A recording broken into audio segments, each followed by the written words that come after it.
नमस्कार बच्चों। प्रोबेबिलिटी की तीनों एक्सरसाइज हम कर चुके थे। अब मिसलेनियस एक्सरसाइज यानी विविध प्रश्नावली पे आते हैं और सीधे चलते हैं प्रश्न नंबर 1 पर। कोई नया कंसेप्ट अब नहीं है, सिर्फ जितने पुराने क्वेश्चंस किए हैं, पुरानी एक्सरसाइज की है, उसी में थोड़ा लेवल अप होकर या उसी प्रैक्टिस के लिए क्वेश्चन ये होते हैं। पहला क्वेश्चन पे आएंगे। इसमें ये कहते हैं एक A box contains 10 red marbles, 20 blue marbles and 30 green marbles. एक बक्सा है, बॉक्स है और उसमें 10 तो रेड मार्बल्स हैं, लाल मार्बल्स हैं यानी गोलियां हैं,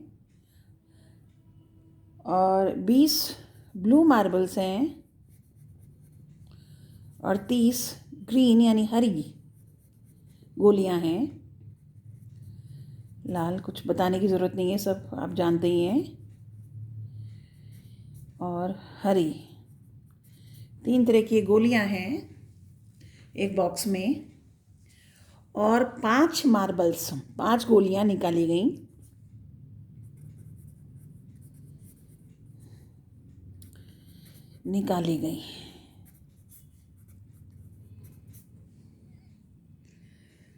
और प्रोबेबिलिटी है, 2 पार्ट हैं इसके, कि पहली पार्ट है कि ऑल विल बी ब्लू और सेकंड पार्ट है एटलीस्ट 1 विल बी ग्रीन। तो जब 5 मार्बल निकाली गई तो कितने तरीके से निकल सकती है? तो टोटल आपकी जो टोटल बॉल्स हैं, 10 में टोटल बॉल्स हुई कितनी? 30 और 20 50 और 1 60। तो टोटल बॉल आपकी 60 हो गई। इन 60 में से 5 निकालने के जो चुनने के तरीके होते हैं, याद रखिए, चुन रहे हैं, निकाल रहे हैं, उसमें से उन्हें किसी ऑर्डर में या क्रम में नहीं लगा रहे, इसलिए ये संचय है ना कि क्रमचय। तो 60C5 इसके कुल तरीकों से वो निकाली जा सकती है। अब जो पहली प्रोबेबिलिटी आपको ज्ञात करनी है कि ऑल विल बी ब्लू, सारी की सारी नीली हो, पाँचों की पाँचों 5 नीली गेंद हो, नीली मार्बल हो, नीली आपकी गोलियां हों, blue, all 5 are blue.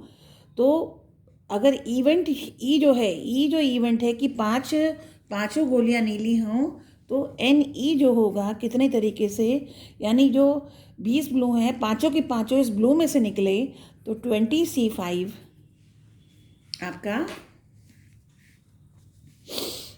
20C5 तरीके से आपकी गोलियां निकल सकती है। इसलिए प्रोबेबिलिटी इस इवेंट के होने की, जैसे कि हम सूत्र से जानते हैं, NE/NS, ये होगी 20C5/60C5। चाहे तो सॉल्व कर लीजिए, वरना यहीं छोड़ दीजिए। बड़ी कैलकुलेशन होती है तो हम उसे यहीं छोड़ देते हैं। आप चाहो तो उसे सॉल्व कर लेना, अगर टाइम बच जाए एग्ज़ाम में तो सॉल्व कर लो, वरना यहीं छोड़ दो। देन सेकेंड इवेंट जो है, जो घटना है, उसे कहते हैं एटलीस्ट 1 विल बी ग्रीन, कम से कम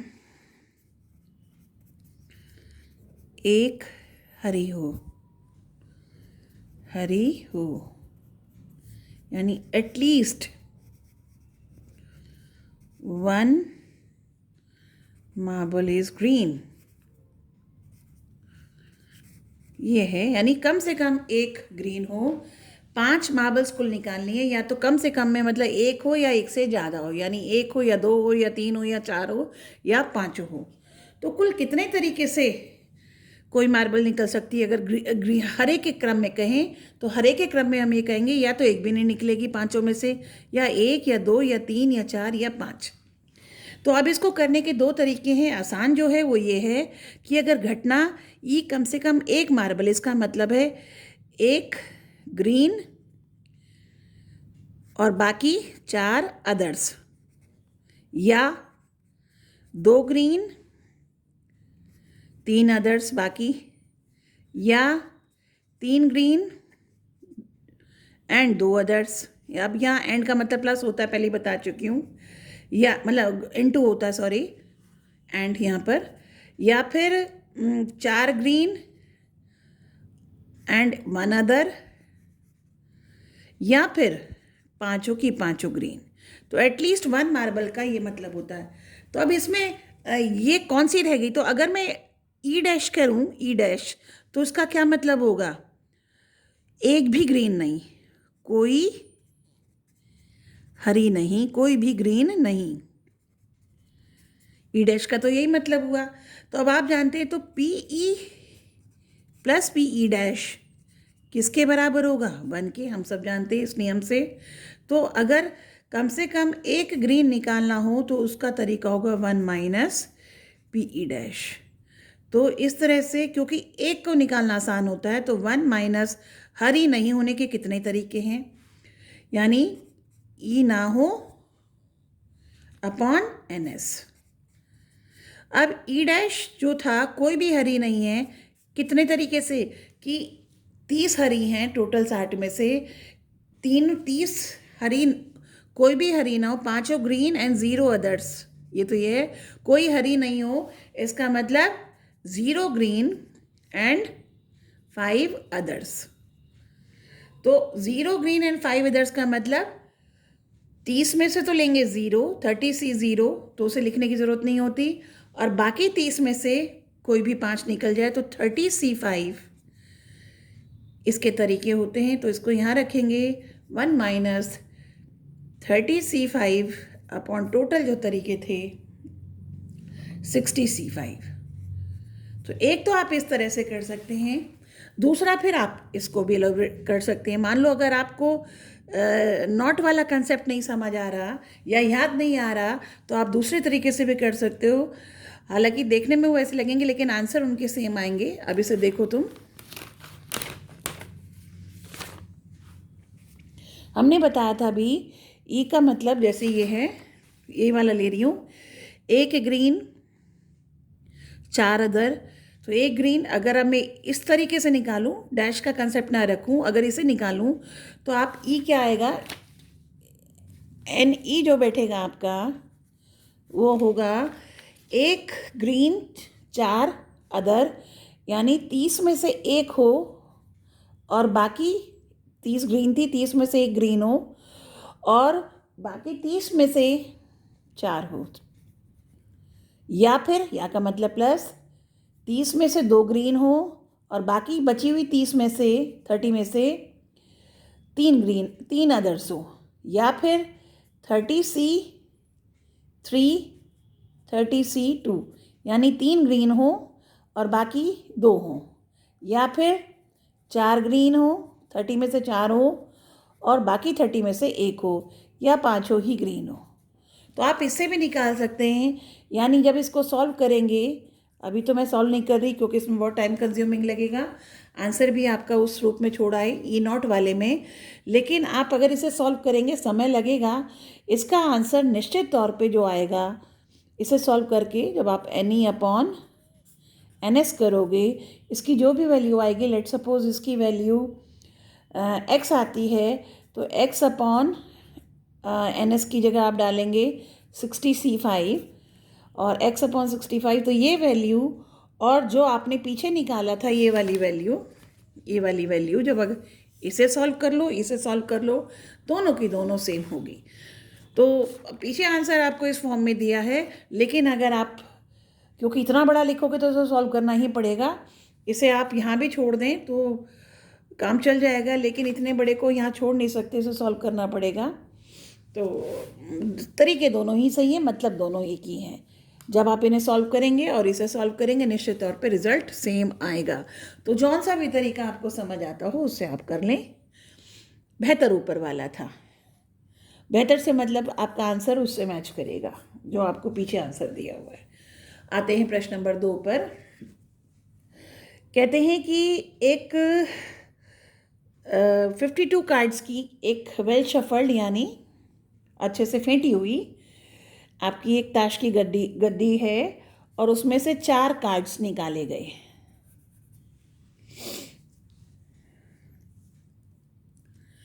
4 कार्ड्स निकाले गए हैं, तो कहते हैं प्रायिकता ज्ञात करो, find the probability of obtaining 3 diamonds. 3 diamonds, diamonds मतलब ईंट, और 1 स्पेड, स्पेड मतलब हुकुम। 52 पत्तों में से 4 निकाले गए तो कुल कितने तरीके से कार्ड निकल सकते हैं? 52C4 तरीके से टोटल कार्ड निकल सकते हैं। अब जो इवेंट है उसमें कहते हैं कि 3 डायमंड हो, 4 में जैसे 4 निकलेंगे तो उनमें से 3 डायमंड हो, यानी 3 तो ईंट के हो एंड एक क्या हो, हुकुम हो। ठीक है, तो 3 ईंट जो है, टोटल ईंट के कितने पत्ते हो? 13। तो 13 में से तो 3 हो एंड का मतलब इनटू, और एक हुकुम हो तो 13 ही हुकुम के पत्ते होते 13C1। इस तरह से ये एनी बना और इस तरह से इसकी प्रायिकता हुई एनी अपॉन NS, यानी 13C3 into 13C1 upon 52C4। इसे चाहो तो सॉल्व कर लो, आंसर यहीं छोड़ दिया मेरे ख्याल में, और ये कैलकुलेशन मैं आप पे ही छोड़ती हूँ। प्रश्न नंबर 3 पर आओ। A die has 2 faces with each with number 1, 3 faces each with number 2 and 1 face with number 3। क्या कहते हैं कि एक पासा है जो लूडो में आप खेलते हैं, 6 फेसेस का जो एक क्यूब है, एक पासा है क्यूबिकल फॉर्म में, और उसमें 1 2 3 4 5 6 नंबर नहीं हैं, बल्कि पेंट करके उसमें 2 फेसेस पर 2 जगह तो 1 1 है, 3 फेसेस पे 2 2 नंबर है और एक फेस पर 3 नंबर है। यानी वो पासे पर 1 2 3 4 5 6 संख्या ना होकर ये संख्याएं हैं टोटल। तो कुल कितने हैं आपके? 6 आपके एलिमेंट्स हैं। तो 6 में, और एक बार डाइस को फेंका गया, रोल किया गया, यानी एक नंबर एट अ टाइम आएगा, डाइस जो भी हो नंबर एक बार में एक ही आएगा। तो कुल कितने तरीके से रिजल्ट आएंगे? 6C1 तरीके से ये रिजल्ट आएगा। एक सिंपल आसान कैलकुलेशन है, इसलिए इसको 6 लिख दिया।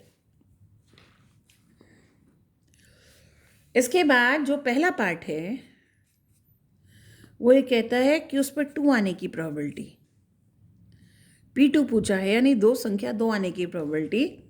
तो संख्याएं 3 हैं, 3 में से मतलब 3 2 हैं, तो 3 में से एक बार, चूंकि एक ही बार संख्या आएगी, तो कितने तरीके से N2 कितना होगा? 2 आने का कितना तरीका होगा? 3C1 यानी 3। तो इसकी प्रोबेबिलिटी होगी 3/6 यानी 1/2। सेकेंड पार्ट ये कहते हैं कि संख्या 1 या 3 आए। अब अगर 1 आना, संख्या 1 आना ई मान लिया, 1 आना, और F को हमने मान लिया 3 आना, मतलब 3 संख्या ऊपर आना, आपका इवेंट F मान लिया, ई आपने मान लिया, संख्या 1 आना। तो ये बेसिकली आपका ई और का मतलब होता है यूनियन F हो गया। और इसे आप जानते हैं कितना होता है? PE + PF - PE intersection F, right. अब इसे करेंगे, PE का मतलब NE/NS, इसका मतलब NF/NS, और ये होगा N E intersection F/NS।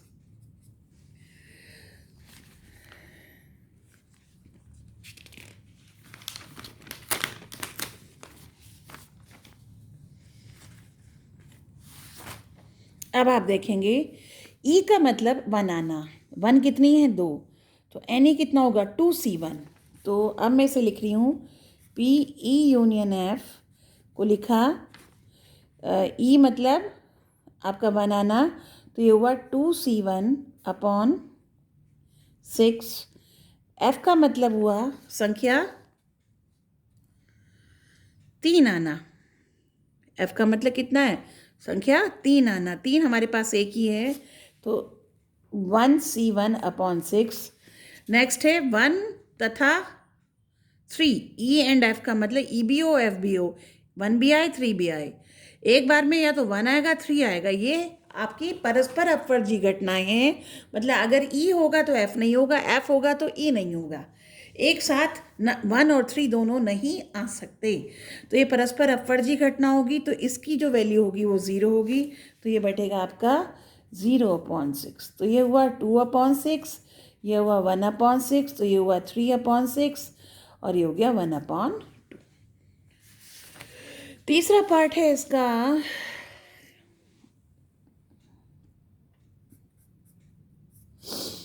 P0 3, not 3, मतलब अगर घटना ई जो है अगर नॉट 3 हुई, 3 नहीं आने का, तो ई कितना हुआ, ई डैश क्या हुआ, ये घटना 3 आए, 3 दिखाई दे, 3 शो करे पासे पर। तो पी ई निकालना है, यानी नॉट 3 निकालना है, तो ये हो गया 1 - पी ई डैश, और ई डैश का मतलब 3 दिखाई दे, और 3 कितनी बार आता है, एक बार, तो 1C 1/6, तो इट इज़ 1 - 1/6, तो इट इज़ 5/6। इस तरह से ये आपका ये वाला क्वेश्चन होगा। आते हैं क्वेश्चन 4 पर। क्वेश्चन 4 ये कहता है कि in a certain lottery 10,000 tickets are sold. एक कोई लॉटरी है और उसमें 10,000 टिकट्स बेचे जा चुके हैं, और and 10 equal prizes are awarded, और 10 बराबर के आपके 10 बराबर प्राइजेस दिए जाएंगे, 10 प्राइजेस दिए जाएंगे, यानी 10 टिकट्स पे प्राइजेस होंगे, सबकी ये वैल्यू है बराबर है। What is the probability of not getting a prize if you buy 1 ticket, 2 tickets और 10 टिकट्स। अब क्वेश्चन ये है कि आपके कुल 10,000 टिकट कुल टिकट्स हैं, और 10 टिकट्स पे प्राइज़ मिलेगा, सब पे बराबर का प्राइज़ है, यानी एक टिकट आया तो जितने भी आपने टिकट खरीदे, तो एक टिकट अगर इसमें से आएगा, इन 10 में से, तो आपको प्राइज़ मिलेगा। और अब ये पहला जो कहते हैं, पहला पार्ट, कि अगर आपने एक टिकट खरीदा तो आपको प्राइस ना मिले, इसकी प्रोबेबिलिटी पूछिए। हर बार प्रोबेबिलिटी पूछिए, प्राइस ना मिले, आपको इनाम ना मिले, इसकी प्रोबेबिलिटी पूछी गई 3 केस में। जब आपने एक टिकट खरीदा, यू बॉट 1 टिकट, जब आपने एक टिकट खरीदा तो इनाम ना मिले, तो अगर हम कहते हैं ई इज़ द प्रोबेबिलिटी कि इनाम मिले, तो ई डैश हो जाएगा इनाम ना मिले। ठीक है, अब आइए पहला पार्ट, कि टिकट खरीदा एक, तो एक टिकट खरीदा तो प्रोबेबिलिटी ऑफ कि इनाम मिले, तो इनाम तब मिलेगा कि एक टिकट जो वो खरीदा है 10 में से खरीदा गया हो, 10C1, और टोटल तरीके हुए 10,000 C1, यानी 10/10,000 इनाम मिलने की प्रोबेबिलिटी है एक टिकट खरीदने पर। तो इनाम ना मिलने की प्रोबेबिलिटी होगी 1 - PE, यानी 1 - 10/10,000। इसे आप 1/1000 भी कर सकते हैं, तो ये हो गया 999/1000। ये था आपका पहला पार्ट। आते हैं दूसरे पार्ट पर।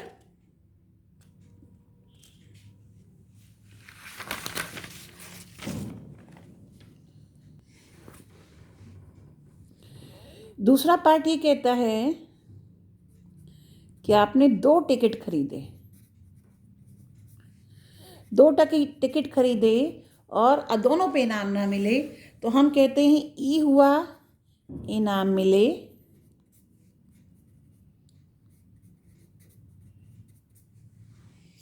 ई नॉट का मतलब इनाम नहीं मिले। तो आप देखेंगे प्रोबेबिलिटी ऑफ इनाम नहीं मिले is actually 1 minus probability of इनाम मिले। आप ऐसे करेंगे, या फिर जो 2 टिकट मिल रहे हैं वो इन 10 में से ना हो। 2 तरीके हैं, आप ऐसे भी कर सकते हैं। तो इसमें फिर आपको इनाम मिलने का तरीका पता चलेगा।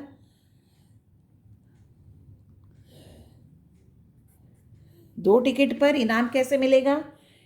किसी एक टिकट पे इनाम मिले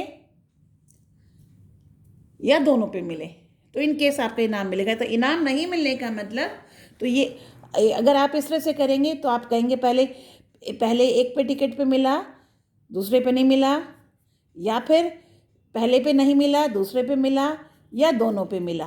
तो आप ये वाला आपको करना थोड़ा लंबा पड़ जाएगा। तो बेहतर इसको दूसरी तरह से करें, ई और ई डैश से ना करके इसको किस तरह से करेंगे कि इनाम नहीं मिले को हम ई मान लेते हैं। और इनाम कब नहीं मिलेगा कि जब आपके 10,000 टिकट थे और इनमें 10 पे इनाम था, तो 10,000 माइनस 10 यानी 9,990 पर इनाम नहीं था। तो जब आप 2 टिकट खरीद रहे हैं, अगर 2 टिकट इसमें से खरीदे गए तो आपका इनाम मिलेगा। तो आपका प्रोबेबिलिटी ऑफ इवेंट की इनाम नहीं मिले, मैं ही को मान लेते इनाम नहीं मिले, तो ये होगा जब इनमें से दोनों के दोनों चुने जाएंगे अपॉन 10,000 C2। तो ये आपका होगा। तो ये आपको चाहो तो सॉल्व कर लो या तो छोड़ दो। 9990 फैक्टोरियल अपॉन फैक्टोरियल 2, और ये होगा कितना 9988 फैक्टोरियल। तो बड़ी कैलकुलेशन हो जाएगी, मेरे ख्याल में यहीं छूटेगा ये। और ये होगा 10,000 फैक्टोरियल 2 इंटू ये होगा कितना 9998। तो ये कैलकुलेशन बड़ी हो जाएगी, तो मेरे ख्याल में यहीं छोड़ दीजिए। और कैलकुलेशन चाहो तो कर भी लीजिए, ये आपकी मर्जी है। ये आपका होगा बेसिकली 9990 इंटू 9989, ये कट गया। और यहाँ बैठेगा आपका 10,000 इंटू 9999। तो ये कैलकुलेशन बड़ी होगी, तो लीव द आंसर हियर, और नहीं तो यहाँ भी छोड़ दीजिए। बेसिकली कंसेप्ट आपको आना चाहिए। बड़ी कैलकुलेशन को करने की ज़रूरत नहीं होती, आंसर यहाँ छोड़ दो, यहाँ भी छोड़ दो, तो आपको पूरे नंबर मिलेंगे, कोई दिक्कत नहीं है। फिर थर्ड पार्ट आता है कि जो आपने 10 टिकट खरीदे, कितने खरीदे? 10 टिकट। अगेन 10 टिकट खरीदते और इनाम ना मिले, तो 10 इनमें से हो, इनमें से ना हो, तो प्रोबेबिलिटी कि आपको इनाम ना मिले ये कितना होगा 9990 C10 अपॉन 10,000 C10।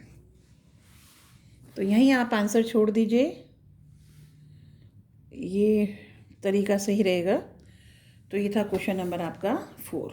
आते हैं क्वेश्चन नंबर 5 पर।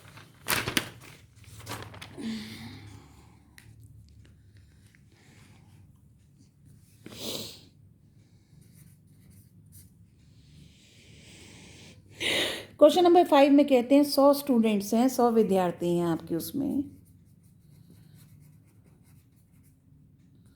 और 100 के 2 सेक्शन बनाए गए। सेक्शन ए जिसमें 40 बच्चे हैं और बाकी सेक्शन बी में बचे हुए 60 बच्चे हैं। और आप और आपके मित्र इस 100 बच्चों में से ही हैं। आप 2 हैं, एक आप हैं, एक आपके मित्र हैं।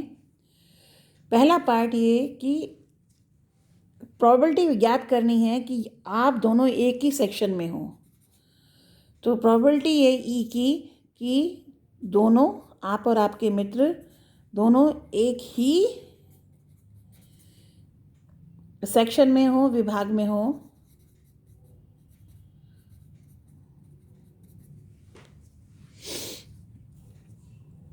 ये आपको बताना है। तो दोनों कैसे होंगे, या तो दोनों ही ए में होंगे या दोनों ही बी में होंगे। तो इसको वैसे तो टोटल तरीके ही हैं कि 100 बच्चों में से आप टोटल कितने तरीके से आप हो सकते हो कि आप तो दोनों एक ही सेक्शन में हों।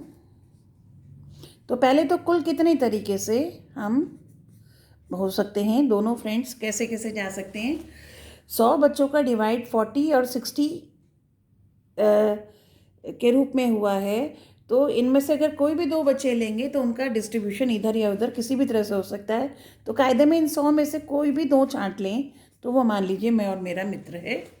तो इस तरह से 100C2 तरीके से कुल डिस्ट्रीब्यूशन हो सकता है। अब आइए, अगर दोनों एक ही सेक्शन में, तो दोनों एक ही सेक्शन में कैसे होंगे, या तो 40 में से 2 बच्चे होंगे या फिर 60 में से 2 होंगे। ऐसे संभव नहीं है कि दोनों में से 40 में भी हों और 60 में भी हों। अगर 40 में है तो 60 में नहीं होंगे, 60 में है तो 40 में नहीं होंगे। तो ये दोनों केसेस सेक्शन ए में और सेक्शन बी में होना, ये म्यूचुअली एक्सक्लूसिव इवेंट्स हैं। और आप इसे कह सकते हैं कि ये क्या कहते हैं, परस्पर अपवर्जी घटनाएं। यानी ये संभव नहीं है कि सेक्शन ए और सेक्शन बी में कोई बच्चा दोनों में हो। तो कुल इतने तरीके से दोनों एक ही सेक्शन में हो सकते हैं। तो इसके तरीके होंगे आपके, इसके होंगे 100 × 99/2 बैठेगा, और ये होगा 40 factorial 42, and this is 38 factorial 60 to 58। तो ये 38 तक कट जाएगा, 39 × 40/2, और ये होगा 60 × 59/2। तो ये हुआ 20 × 39, 30 × 59। ये कैलकुलेशन करेंगे आप।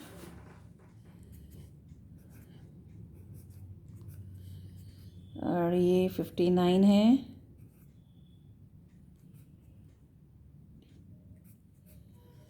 तो ये हुआ आपका 0, 8 + 7 15, 1550 तरीकों से। ये 2 है, ये सॉरी 2550। और NS को यहाँ दोबारा कर लेते हैं। 50 × 99। तो probability of happening of E is 2550/50 × 99। तो ये हो गया 5 × 5 51, और ये 3 से काटेंगे तो 317 और 333। तो ये आएगा दोनों एक ही सेक्शन में हो।